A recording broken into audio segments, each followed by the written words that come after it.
모처럼 비가 이렇게 잘 내리는데 얼마나 감사한지 몰라요. 대한민국 전역에 하루에 50건 이상 불이 났는데, 이제 비가 오면서 모든 불이 꺼지고,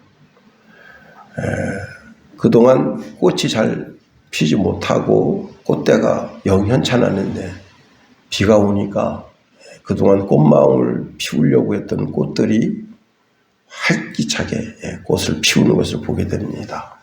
또 벚꽃은 너무 일찍 펴가지고 벌써 많이 졌어요. 참 안타깝습니다. 벚꽃 구경도 못 갔는데, 이렇게 우중에 특히 수요일 날 예배 나오는 게 참 쉽지가 않습니다. 그래서 보통 신앙인들이 주일날만 지키는 경우가 많아요. 그래서 그 사람의 신앙이 정말 올곧고 바른 신앙이다. 그걸 어떻게 할 수 있느냐?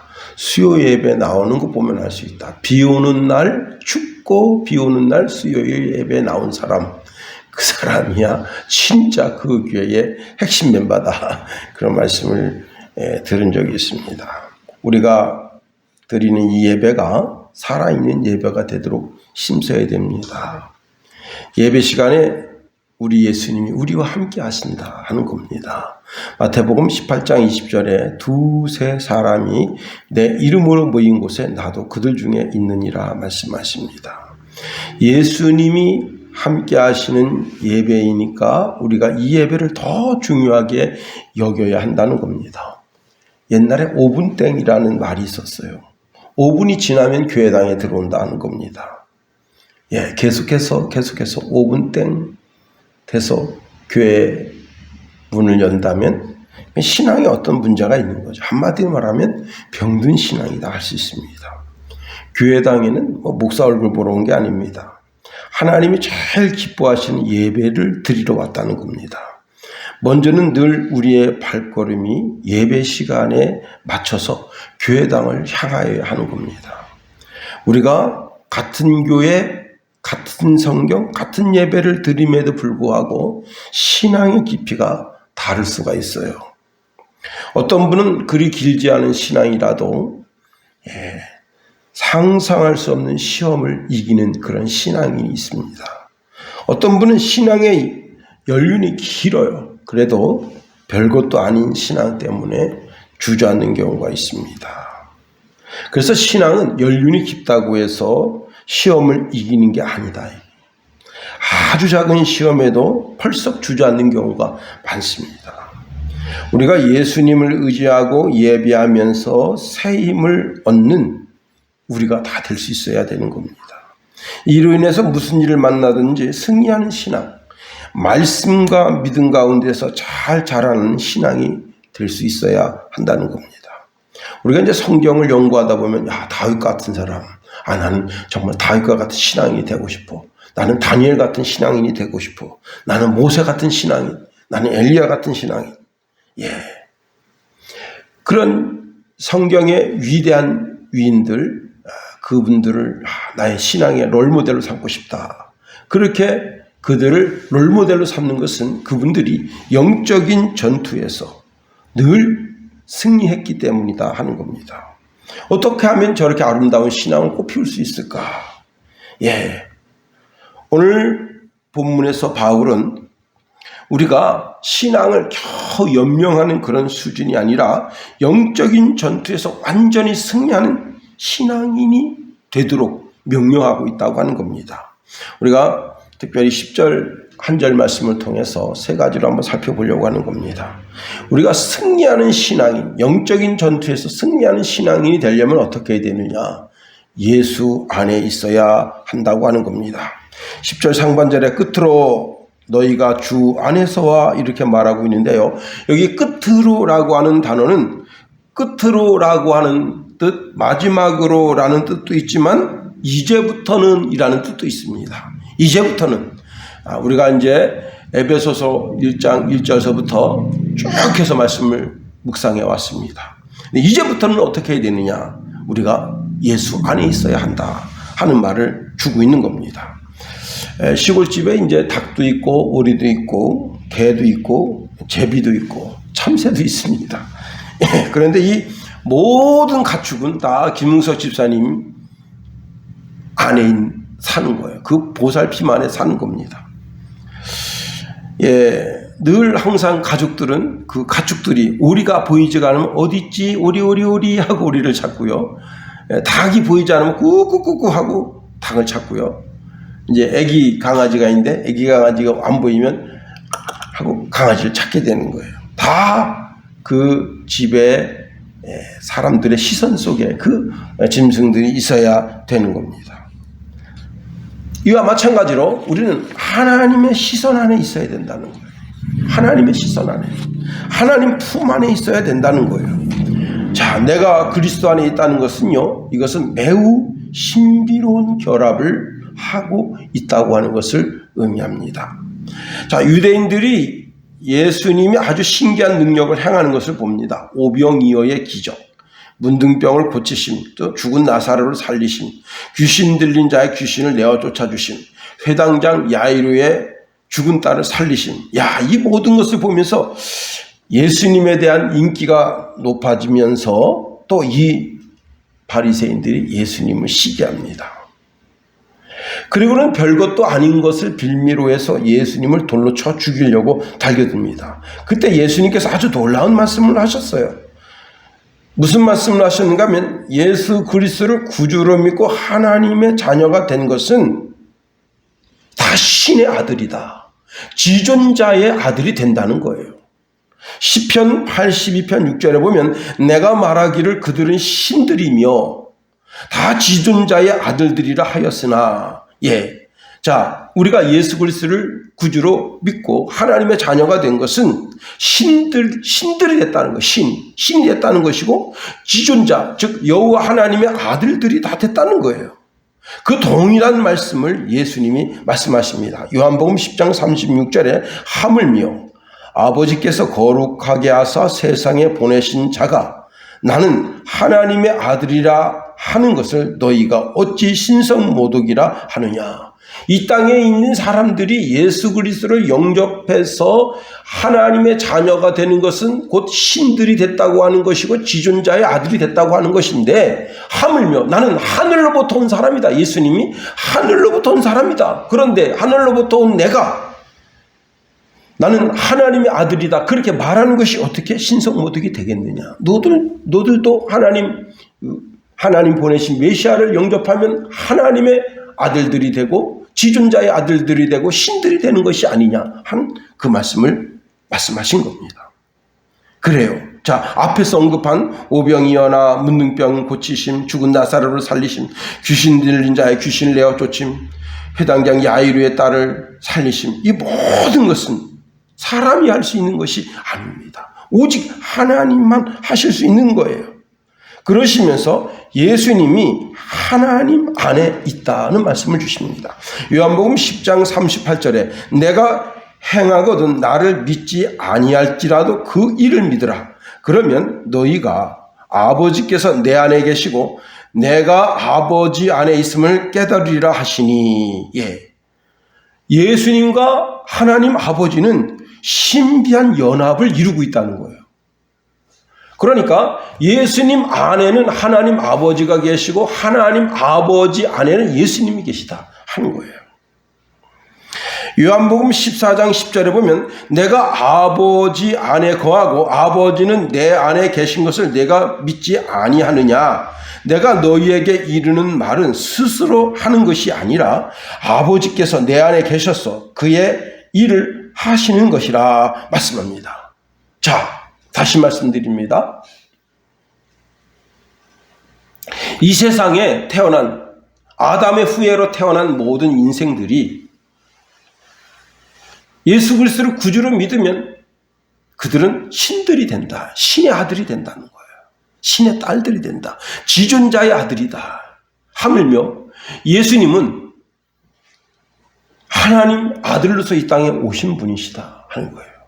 그런데 예수님 안에는 하나님이 계시고 하나님 안에는 예수님이 계시다 하는 겁니다. 여기까지 이해되셨으면 아멘 하십시다. 예. 자, 그런데 이 신비한 연합이 확대되는 거예요. 어떻게 확대되느냐?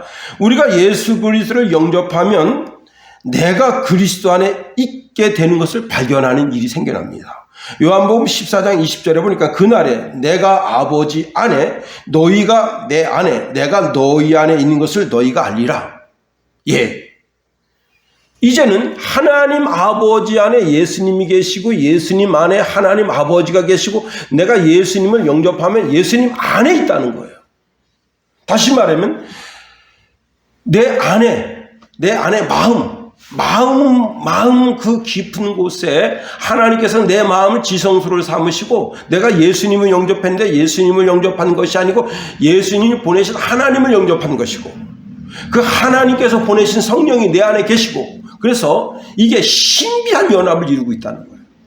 오늘 모든 그리스도인들은 이 신비한 연합을 이루고 있다는 사실을 알아야 됩니다. 그것이 바로 예수 그리스도 안에, 또 예수 안에라고 하는 말과 그리스도 안에라고 하는 말과 같은 말인데 예수 그리스도 안에 있다고 하는 것은 그러한 신비적 결합을 하고 있다는 거예요.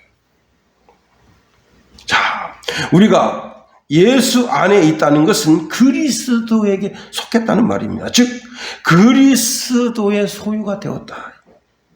우리가 그리스도 안에 있을 때 실로 놀라운 일이 생깁니다. 고린도후서 5장 17절에 보니까 그런즉 누구든지 그리스도 안에 있으면 새로운 피조물이라 이전 것이 지나갔으니 보라 새 것이 되었도다.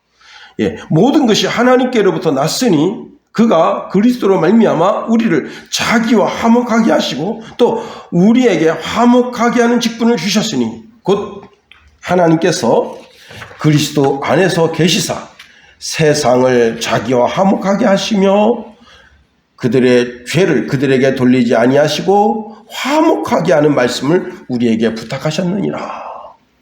예. 우리는 예수 그리스도를 믿고 그 안에 거함으로 새로운 새 존재가 됐어요.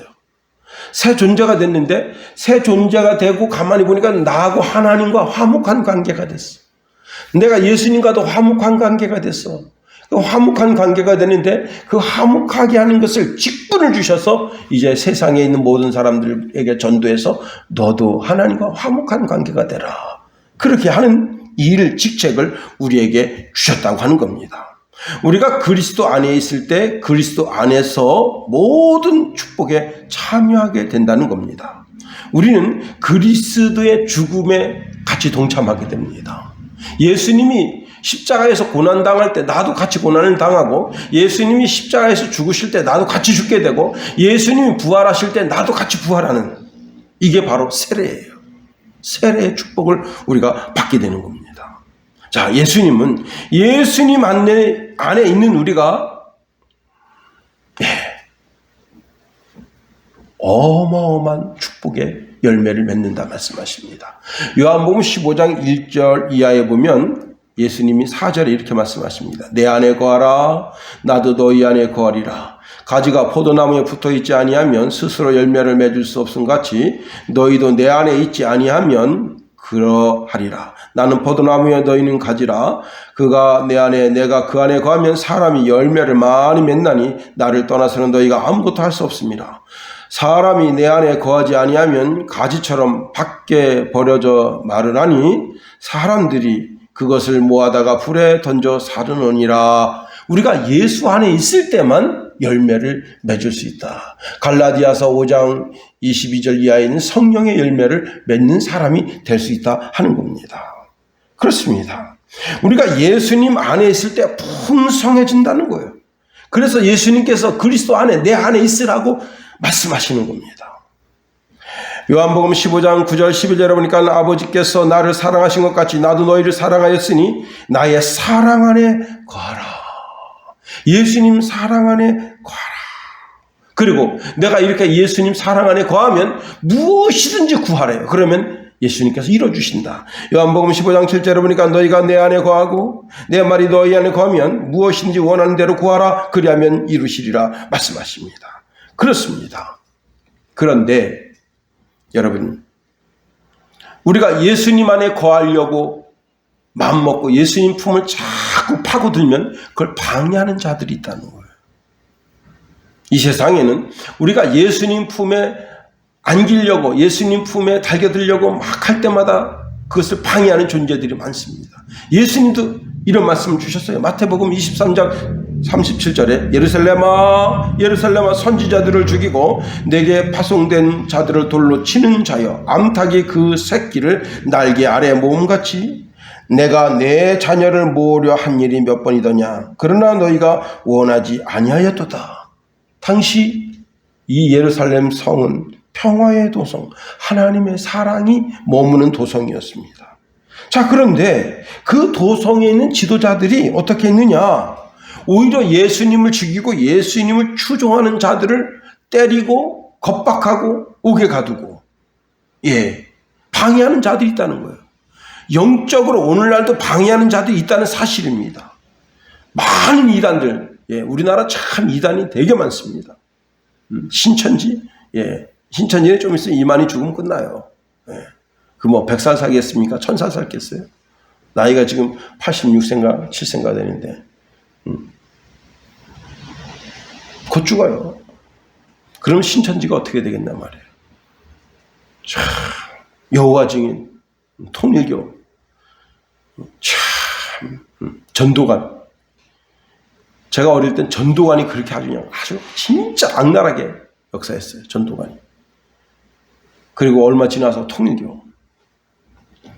얼마 지나지 않아서 이렇게 또 신천지가 지금 전국을, 그와 간에 이제 다가올 미래를 준비하라고 하는 다미선교회, 아주 그냥 90년대 2000년대 초반까지만 해도 아주 그냥 대한민국을 아주 들었다 놨다 했어요. 그런 우리가 예수님 안에 거하려고 하면 그것을 방해하는 해방꾼이 있다는 사실입니다. 자, 그런데 오직 예수님이 우리의 신앙의 길이다 하는 거예요. 여러분, 사도 바울이 오늘 본문에 있는 말씀을 통해서 결론적으로 내가 말한다. 너희는 그리스도 예수 안에 있으라. 그것이 그리스도 안에 있다고 하는 것은 하나님과 나와 그리스도, 나와 성령과의 신비한 연합을 계속 유지하라는 거예요. 두 번째로, 우리가 그리스도 예수 안에 있을 때 그 힘의 능력을 받는다는 겁니다. 여러분, 봄이 오는 것을 그 무엇으로 막을 수 있겠어요? 화요일에 이제 아버님이 침 맞으시고 시골집에 모셔다 드리는데, 모두가 꽃길이에요. 그냥 탄성이 나옵니다. 나무들도요, 제법 푸릇푸릇하게 이제 꽃망울을 피우고, 그 다음에 버들나무가 그 부들이라고 그러나요? 부들을 피우고 있습니다. 지금 푸릇푸릇한 게 참, 어제 오늘 비 왔으니 또 얼마나 또 그냥 싱그럽게, 여러분, 그걸, 봄이 오는 걸 누가 막을 수 있어요? 철학자가 막을 수 있겠습니까? 과학자가 안 되는 거예요. 거두리의 농부들이 손길이 아주 발길이 빨라졌습니다. 제가 이제 우리 김선의 사모를 데려다 주면서 그 이제 요양원 밑에 있는 그 농부 아저씨, 얼마나 게을러 터졌는지 몰라요. 진짜. 밭에 비닐 걷는데 3일 걷어요. 밭이 기껏 해봤자 한 400~500평밖에 안 되는데, 하루도 필요 없어요. 한 2~3시간 바짝 일하면 다 없앨 수 있는데, 세워라 내워라. 그리고 이제 밭에 작년에 심었던 식물대가 그냥 있잖아요. 그걸 모아야 되잖아요. 그놈의 것도 사실 안 모으고 그냥 로타리 치면 되는데, 그거 모으는데 세워라 내워라. 참, 우리 아버님 왔었으면 등짝 한 대 맞았겠다. 그 생각이 들더라고요. 여러분, 한 해 농사를 구상하면서 여기다 뭐를 심을까? 그러더니 하루는 이제 트랙터 빌려서 트랙터 주인이 왔습니다. 그분이 트랙터를 이렇게 딱 갈아주더라고요. 여러분, 봄날에 온 세계에 따뜻한 봄날 기운이 공급되니까 모든 식물들이 살아납니다. 이처럼 그리스도 예수 안에 있는 사람에게 예수 그리스도의 능력이 공급된다는 사실이에요. 많은 사람들이 힘만 있으면 모든 것을 할 수 있다고 생각합니다. 그러나 힘만 있다고 다 되는 게 아니에요.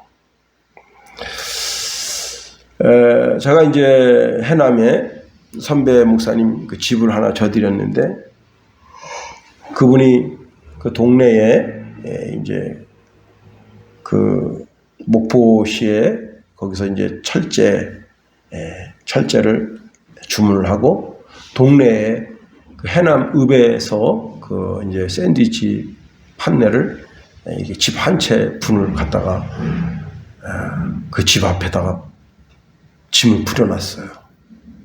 여러분, 집 한 채 되는 샌드위치 판넬을 놓으니까 얼마나 큽니까? 어마어마하죠. 그런데 그렇게 어마어마한 자재를 딱 갖다 싹 놨는데 이 집을 지어본 사람이 없잖아요. 김용우밖에 없잖아요. 김용우는 이게 어디 들어가는 거다, 뭐 들어가는, 그게 한눈에 딱 보면 딱 들어오는데, 이분들은 그냥 또 공사도 또 희한하게, 제가 분명히 그랬거든요. 이거를 한쪽을 잘라서 이렇게 하십시오, 그렇게 했는데, 그거를 그냥 강제로 펴가지고, 아주 두 번째 거기 갔더니 아주 밉상으로 만들어 놓은 거예요. 얼마나 화가 나는지. 그 사모님은 저한테 그래요. 목사님, 다 있다고 이렇게 만들어 놔서 어떡하죠? 그래서 제가 그걸 고무망치로 전부 펴가면서, 그 다음에 이제 걱정하지 마세요, 마감을 또 하게 됩니다. 근데 마감을 하니까 이쁘장하게 된 거예요. 여러분, 자재를 아무리 갖다 쌓아놓고, 쇠파이프를 쌓아놓고, 용접봉을 갖다 놓고, 그라인더를 갖다 놔도 이 집 전체가 이 머릿속에 들어와 있지 않으면 집을 못 짓는 거예요. 다시 말하면 성도의 삶에 있어서 가장 중요한 것은 바로 그리스도 예수의 공급해주는 능력이라는 겁니다. 생각도 능력이거든요. 지식도 능력이거든요. 지혜도 능력이거든요. 하나님께로부터 그 지혜와 지식이 와야 되는 거예요. 스가랴서 4장 6절에 보니까 만군의 여호와께서 말씀하시되 이는 힘으로 되지 아니하고 능력으로 되지 아니하고 오직 나의 영으로 되느니라. 성령께서 내 속에 오셔서 내 마음의 생각과 내 마음의 계획과 내 마음의 지혜를 주관하신다. 에스겔 마른 골짜기에 성령의 바람이 불어올 때, 그때 마른 뼈가 되살아나는 거예요. 자, 예수님이 우리에게 간절히 부탁하십니다. 뭘 부탁하시느냐? 누가복음 24장 49절에 보면 볼지어다 내가 내 아버지께 약속하신 것을 너희에게 보내리니 너희는 위로부터 능력으로 입혀질 때까지 이 성에 머물라 하시니. 능력이 와야 된다는 거예요. 능력. 하나님의 능력이 내 속에 머물러 있어야 된다는 거예요. 그래야 이 죄악된 세상을 살아나갈 수 있다는 거예요. 사도행전 1장 8절에도 보면 오직 성령이 너희에게 임하시면 너희가 권능을 받고, 권능이 와야 된다는 거예요. 성령이 내 속에 내재해 계시면서 하나님께서 주시는 하나님의 능력이 내 속에 와 있어야 된다는 거예요. 성령의 사람이 되어야 하나님이 주시는 능력을 덧입을 수 있다는 겁니다. 우리가 구약의 모든 사람들 다 성령의 사람입니다. 다윗도 성령의 사람, 다니엘도 성령의 사람, 다 성령의 사람들이에요. 성령의 사람이 되어야 하나님의 능력을 덧입을 수 있다는 겁니다. 바울은요, 그 무엇보다도 우리가 성령의 사람이 되면 그걸 끊어낼 수가 없다는 거예요. 로마서 8장 35절에 누가 우리를 그리스도의 사랑에서 끊으리요? 환난이나 곤고나 박해나 기근이나 적신이나 위험이나 칼이라. 우리가 도살장에 끌려가는 어린 양처럼 곧 죽을 운명에 처해 있을지라도 당당하게 죽음의 현장에 그 속에서 하나님께 찬송으로 영광 올려 드릴 수 있는 것은 성령의 능력이 내 속에 머물기 때문에 그렇다는 거예요. 그렇습니다. 여러분, 예수 그리스도로부터 그 능력이 덧입힘을 입어야 되는 거예요. 그런데 이것은 예수 그리스도 안에 있을 때 신비한 연합을 통해서 마치 젖줄이 공급되는 것처럼 그렇게 성령의 능력이 우리에게 공급되는 거예요. 그 다음에 세 번째로 오직 예수 안에서만 강해질 수 있다는 거예요. 자, 오늘 본문의 하반절에 보면 그 힘의 능력으로 강건하여지고 그렇게 말씀합니다. 그 힘의 능력으로 강건하여지고, 여기 강건하여지고라고 하는 말은 강하게 되다, 힘을 얻다, 그런 뜻을 가지고 있기도 하고요. 히브리어로는 무슨 뜻을 가지고 있는가 하면 옷을 입는다, 그런 뜻을 가지고 있어요. 사람이요, 신기한 것은 옷을 입으면 달라집니다. 신기한 게요. 이제 우리 이제 두 아들이 좀 있으면 예비군 훈련 간다는데, 예비군복 입으면요, 사람이 이상하게 개보다도 못한 짓을 합니다. 신기한 거예요, 참. 왜 군복을 입으면 그러는지 몰라요. 어? 사람이 양복을 입으면 그 행동거지나 태도가 달라집니다. 아주 점잖고, 얼마나 이게 벌써 탁 정장 입고 탁 있으면 사람 태도가 달라지고 대하는 태도가 달라집니다. 옷이 참 중요합니다.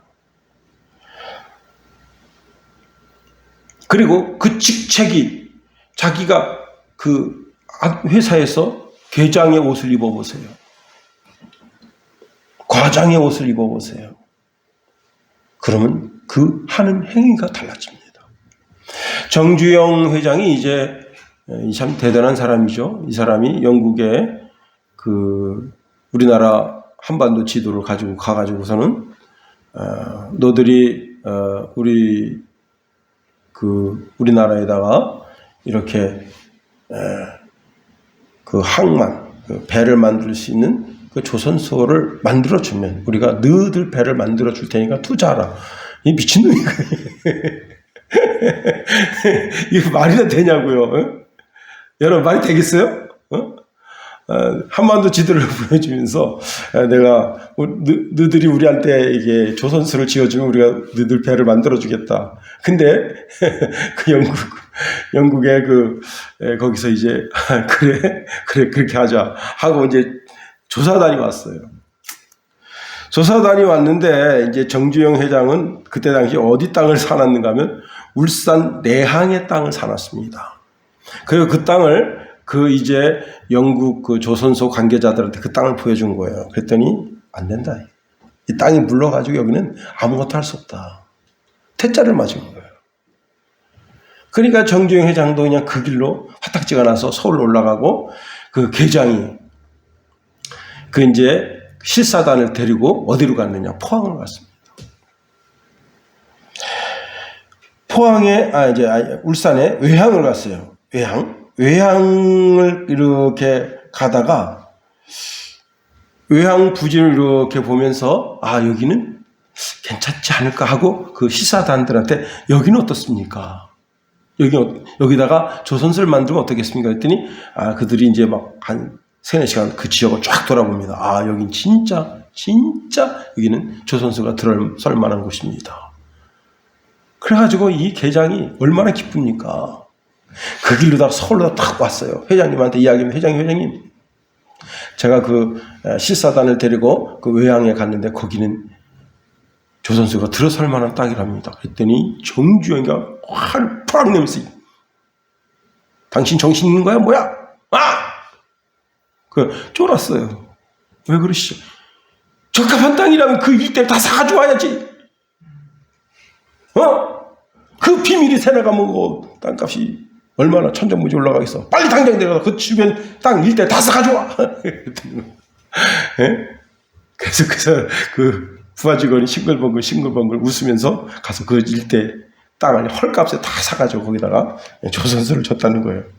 여러분, 자리가 일한다. 옷이 일한다. 이게. 여러분, 그 직책에 맞는 옷을 입고 새 옷을 입으면 그 옷이 그 일을 한다는 거예요. 자, 우리 모두는 예수 그리스도로 옷 입은 사람들입니다. 로마서 13장 14절에 보니까 오직 주 예수 그리스도로 옷 입고 정욕을 위하여 육신의 일을 도모하지 말라 말씀했습니다. 이 무슨 말씀이냐? 이미 예수 그리스도의 옷을 입고 강하게 됐다는 거예요. 그러니 정욕적인 것을 능히 이길 수 있다는 거예요.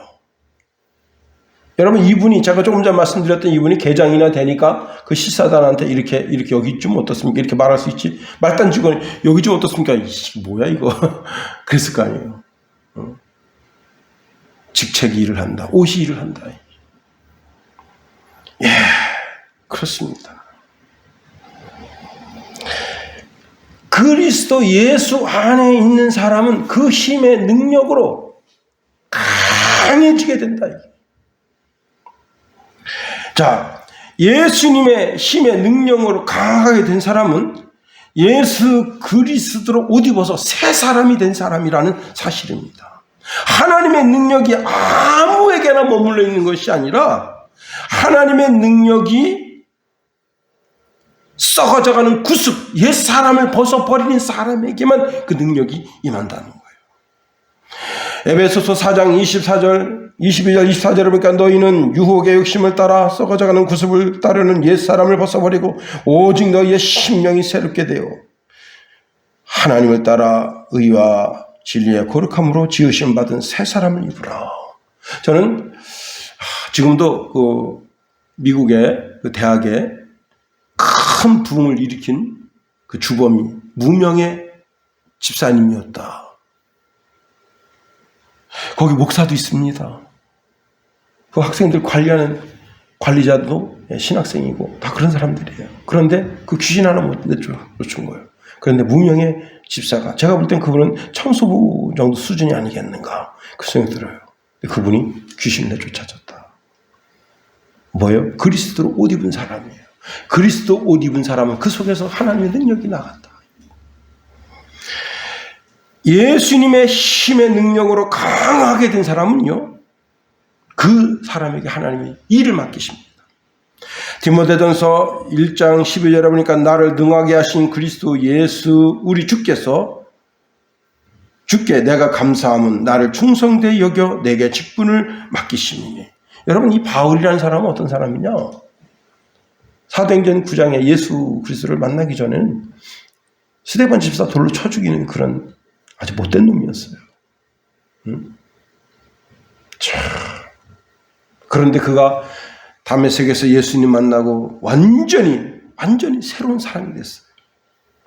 그리고 그는 유대인과 이방인과 그리고 이방 임금 앞에 서서 복음을 증거하는 증거자의 삶을 살게 됐다는 겁니다.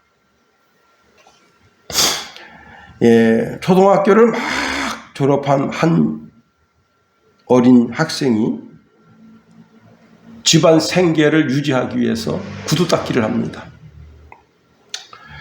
예, 모든 가족을 책임져야 될 가장이 됐어요. 그러니 얼마나 마음이 힘들어요. 자기가 구두를 닦는데 자기 또래 학생들이 책가방 메고 중학교를 가는 것을 볼 때마다 마음이 찢어집니다. 나도 학교 가고 싶다. 나도 학교 가고 싶다. 그 어린 마음에 그가 이제 워싱턴 DC의 시의사당 앞에서 구두를 닦는데 한 상원 의원이 구두를 닦으러 왔어요. 그리고 그 소년을 물끄러미 쳐다보면서 이렇게 말합니다. 얘야, 너 몇 살이니? 예, 지금 제가 12살이에요. 그때 상원이 이렇게 말합니다. 얘야, 나도 12살 때는 구두를 닦았단다. 그런데 열심히 살다 보니 상원 의원까지 됐어. 너도 힘과 용기를 잃지 마라. 그 한마디 힘이 자기 속에 꽂힌 거예요. 아, 그래. 이분도 구두 닦기였는데 이렇게 멋지게 상원 의원이 됐는데 나는 못하겠나.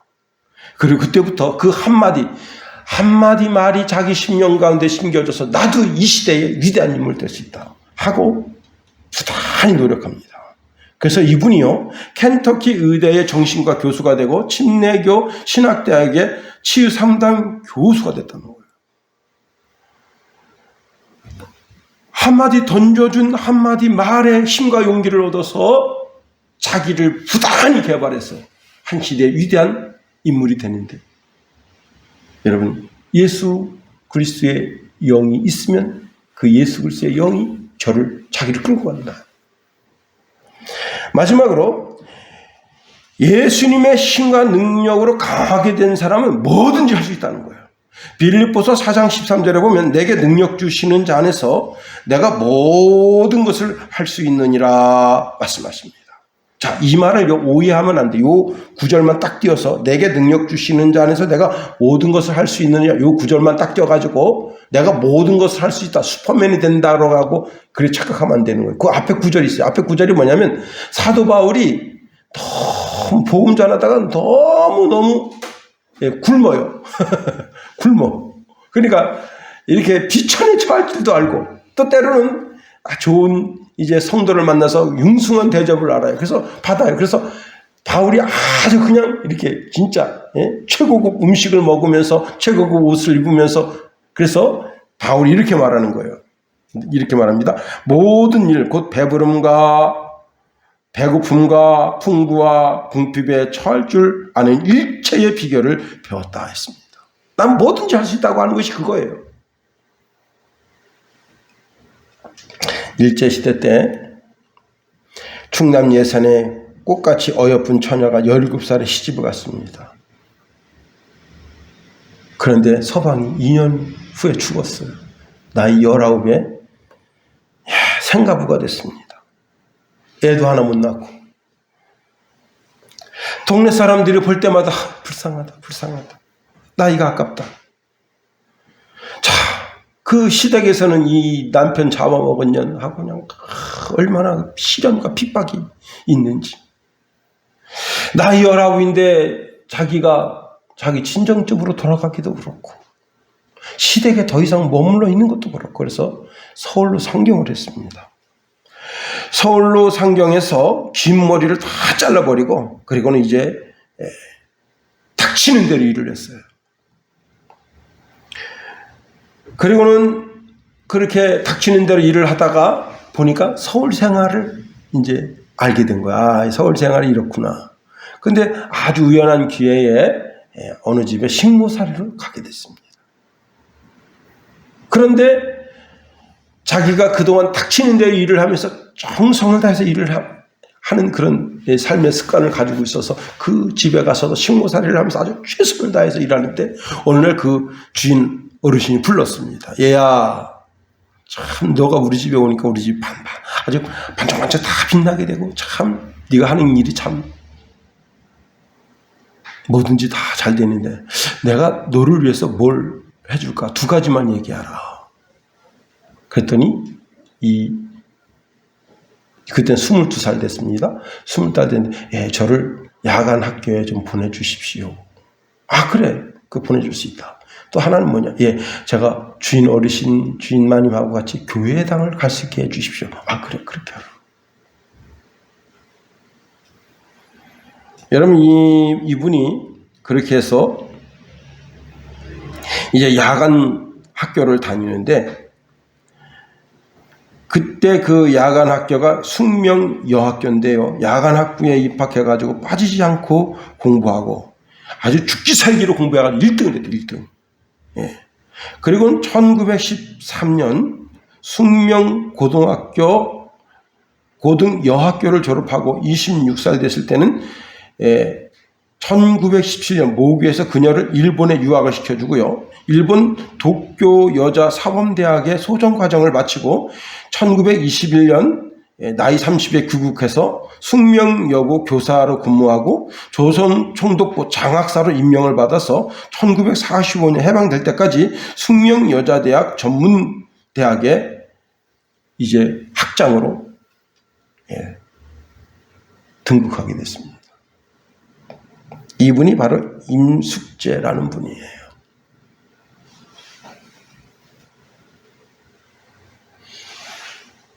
저도 이분 이야기를 쭉 보면서 오늘 이 시대에 모든 예수 믿는 사람들은 하나님의 영이 그 속에 계셔서 그 사람을 이끌고 가신다. 여기 있는 김용호도 마찬가지입니다. 저는 제가 작년에 이제 간척초등학교 총동문회 체육대회 때 간동면 또 간청리에 대한 퀴즈를 내라. 그래가지고 제가 보니까 옛날에는 간동면이 간청면이었어요. 간청면이라는 뜻이 뭐냐? 죽을 때까지 춘천을 한 번도 구경 못한다는 뜻이에요. 그런 데서 태어난 거예요. 그런 데서. 야, 근데 제가 그 얘기를 했더니 어른들이 그런 말씀하십니다.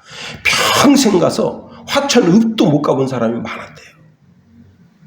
거기서 화천읍까지 16km밖에 안 된단 말이에요. 근데 그것도 못 가보고 죽은 사람이 많대요. 그런 동네예요. 그런 동네에서 여러분 예수 믿고 전 세계를 돌아다니고 참 예수 아니면 이게 어떻게 이게 가능하겠나 하는 겁니다.